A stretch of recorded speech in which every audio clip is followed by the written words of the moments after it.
قرار دے. لہذا صائمین کی جب تشریح علماء فرماتے ہیں روزہ داروں کی 3 قسمیں ہیں. روزہ رکھنے والوں کی 3 قسمیں ہیں. ایک قسم جس کو عوام کا روزہ کہا جاتا ہے، ایک قسم خواص کا روزہ، عوام کا روزہ، خواص کا روزہ. تیسری قسم آتی ہے خاص الخواص کا روزہ، خاص الخاص سب کہتے ہیں تمہیں، خاص الخاص کا روزہ. تو یہ 3 طرح کے روزے ہیں. اب ہمیں یہ دیکھنا کہ ہمارا روزہ ان تینوں میں سے ہم کس میں شامل ہوتے ہیں.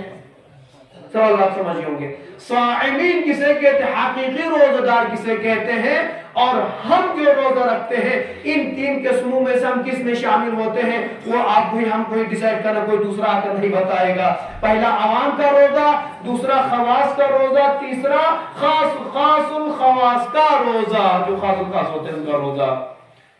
اب آپ ہم سے پوچھیں گے مولانا پھر یہ عوام کا روزہ کیا ہوتا ہے؟ کتابوں مرحوم علماء لکھتے ہیں کہ عوام کا روزہ مطلب یہ کہ وہ روزہ جب بندہ خدا کے لیے روزہ رکھتا ہے تو صبح کی اذان سے لے کر مغرب کی اذان تک تمام مبتلات روزہ سے پرہیز کرتا ہے. روزے کی تعریف یہی ہے. روزے کی تعریف صبح کی اذان سے مغرب کی اذان تک تمام مبتلات روزہ سے پرہیز کرنا. اور یہ ہر بندہ کرتا ہے. کوئی ایسا نہیں ہے کہ مثلا روزہ رکھا ہو دن میں چپکے دیتے یا کچھ گناہ کر دے یا ایسا کام جس سے روزہ باطل ہوا انجام دے یا کھانا کھا لے یا کچھ پی لے، ایسا کہیں نہیں ملے گا آپ کو.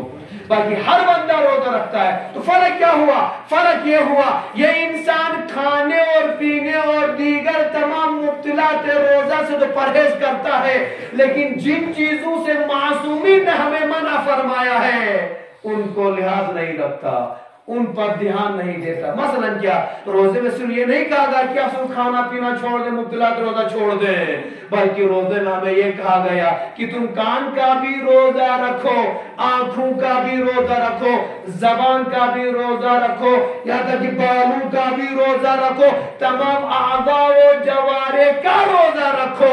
اب جو پہلی قسم جو ہے عوام کا روزہ، یہ ان تمام چیزوں کو مد نظر نہیں رکھتے، صرف کھانا پینا چھوڑ دیتے ہیں، سمجھ لیتے ہیں کہ ہم نے روزہ رکھ لیا، خدا کے اوپر بڑا احسان کر دیا، شیخ کے اوپر بڑا احسان کر دیا کہ ہم نے روزہ رکھا ہے. اور ان چیزوں سے زبان کا روزہ رکھنا تھا، بلکہ وہ روزہ بھی رکھا ہے ماشاءاللہ چغل خوری میں مصروف ہے، روزہ بھی رکھا ہے گالم گلوچ دینے میں مصروف ہے، روزہ بھی رکھا ہے اسی زبان سے دوسروں کی غیبت بھی کر رہا ہے. اور معصوم نے فرمایا تھا زبان کا روزہ رکھنا ہے. اچھا کان کا روزہ، کب معصوم نے فرمایا کان کا روزہ رکھو، یعنی اس طریقے سے جب تمہیں لگے 2 آدمی غیبت کر رہے ہیں، لہذا آپ اٹھ کے وہاں سے چلے گا، آپ کو لگا کہ یہ غیبت کر رہے ہیں، غیبت کرنے والا اور غیبت سننے والا گناہ میں دونوں مرتکب سیم ہے. لہذا اگر آپ کو مزہ آیا 2 آدمی ماشاءاللہ سے غیبت میں لگے تھے اور آپ بھی جا کے اس ٹولے میں شامل ہو گئے اور شروع ہو گئے آپ بھی، تو یہ آپ کو کون سا روزہ ہو گیا؟ آنکھوں کا روزہ، ماشاءاللہ بازار چل رہے اور آنکھیں سیکھ رہے ہیں بھیا، آرام سے نامعلوموں کو دیکھ رہے ہیں، یا ٹی وی میں خدا نہ خواستہ آپ مثلا کوئی سیریل دیکھ رہے ہو روزہ رکھ کر، یا کوئی فلم دیکھ رہے ہیں. تو یہ اس کے لیے نہیں تھا رمضان میں، یہ رمضان تاریخیں نہیں تھی، روزے کی تاریخیں نہیں تھی. لہذا آپ کو آنکھوں سے، ان تمام چیزوں سے جس کو دیکھنے کے لیے خدا نے ہمیں منع فرمایا، حرام قرار دیا ہے، اس سے آنکھوں کو بچانا تھا، کانوں کو بچانا تھا، ہاتھوں کو بچانا تھا، شہر کو، یہاں تک کہ کہا گیا کہ بالوں کو بھی، بالوں کا بھی روزہ. اب کہہ سکتے ہیں شیخ صاحب کیسے ہوتا ہے کہ بال بھی روزہ رکھتے ہیں؟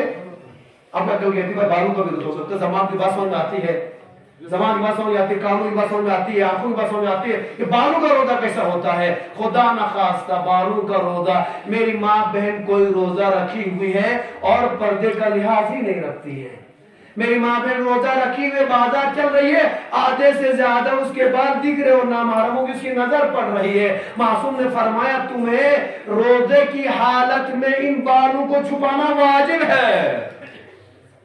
اب بات سمجھ میں آ گئی زندگی گرامی. تو پہلا جو روزہ ہے وہ روزہ عوام کا روزہ، جس میں صرف لوگ سمجھتے ہیں میں نے کھانا پینا چھوڑ دیا ہے، میں نے مبتلات روزہ سے پرہیز کیا، میرا روزہ ہو گیا، باقی دیگر جو حرام چیزیں ہیں وہ سب انجام دے رہے ہیں.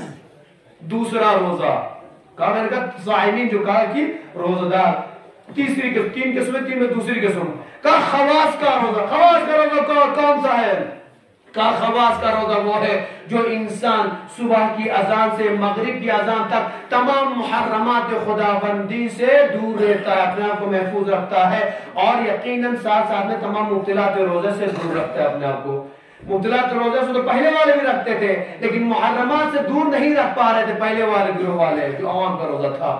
اب یہ دوسرے والے جو خواص کا روزہ ہوتا ہے، یہ صبح کی اذان سے مغرب کی اذان تک تمام مبتلات روزہ سے پرہیز کرتے ہوئے ساتھ میں ہاتھوں کا بھی روزہ رکھتے ہیں، کانوں کا بھی روزہ رکھتے ہیں، آنکھوں کا بھی روزہ رکھتے ہیں، زبان کا بھی روزہ رکھتے ہیں، بالوں کا بھی روزہ رکھتے ہیں۔ پہلے والے میں کنڈیشن نہیں تھی، دوسرے والے میں یہ کنڈیشن ہے، تو لہذا کہ یہ خواص کا روزہ ہے۔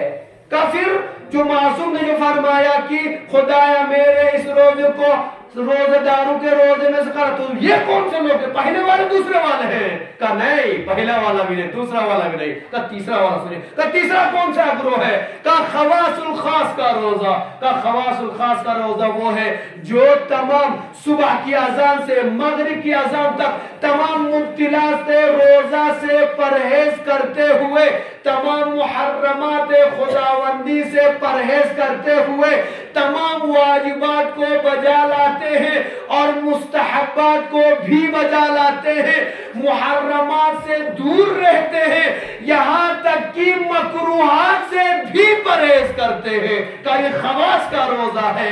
اسی لیے معصوم نے فرمایا خدایا میرا روزہ ان تیسرے گروہ والے روزہ داروں کے روزے میں سے قرار دے۔ صلوات پر محمد۔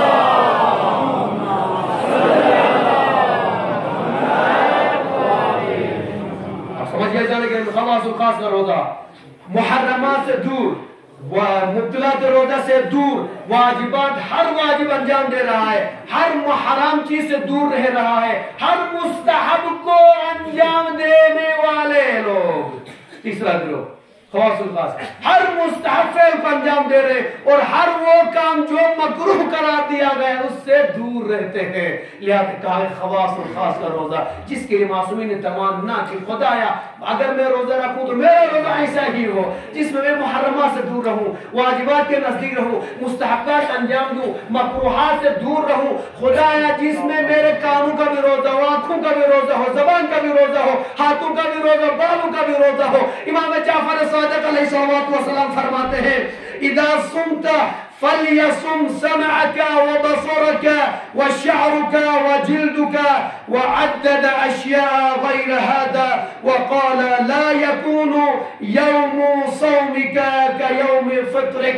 امام صادق علیہ السلام پر ہماری جانیں قربان ہو، مولا فرماتے ہیں جب تم روزہ رکھو، جب تم روزہ رکھنا چاہتے ہو روزہ رکھو، فَلْيَصُمْ سَمْعَكَ، تو اس صورت میں اپنے کانوں کا بھی روزہ رکھو، وَبَصَرُكَ، اور اپنے آنکھوں کا بھی روزہ رکھو، وَشَعْرُكَ، اپنے بالوں کا بھی روزہ رکھو، وَجِلْدُكَ، جلد کا بھی روزہ رکھو، وَعَدَّدَ أَشْيَاءَ غَيْرَ هَذَا۔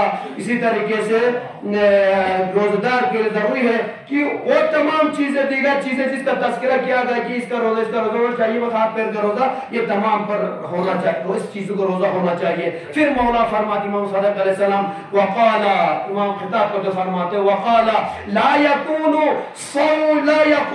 يوم صومك كيوم فطرك، فرماتے یاد رکھنا جب روزہ رکھنا تو روزہ رکھنے کے دن اور روزہ نہ رکھنے والے دن میں فرق ہونا چاہیے۔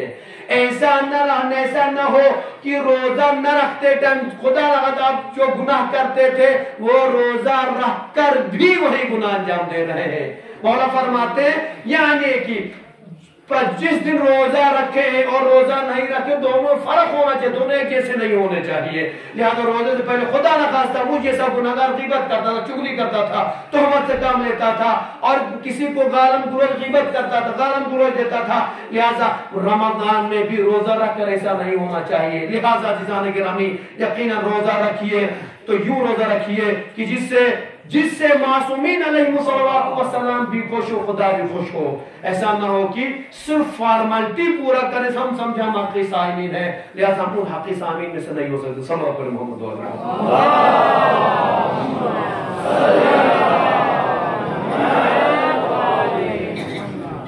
میرے عزاداران روزہ داران، یقیناً امام صادق علیہ السلام مرتبہ بتاتے آپ کا کہ ایک روزہ دار کا کیا رتبہ رہتا ہے، کیا منصب رہتا ہے۔ میرے مولا فرماتے نوم الصائم عبادت، روزہ دار کا سونا بھی عبادت ہے۔ مرتبہ سمجھے روزہ داروں، مولا فرماتے ہیں کہ ماہ مبارک رمضان میں روزہ رکھ کے سونا بھی عبادت ہے۔ وَصَمْتُهُ تَسْبِيحٌ، اور خاموش رہنا، زبان بند رکھنا، یہ تسبیح کا ثواب رکھتا ہے۔ خاموش رہنا، بولنے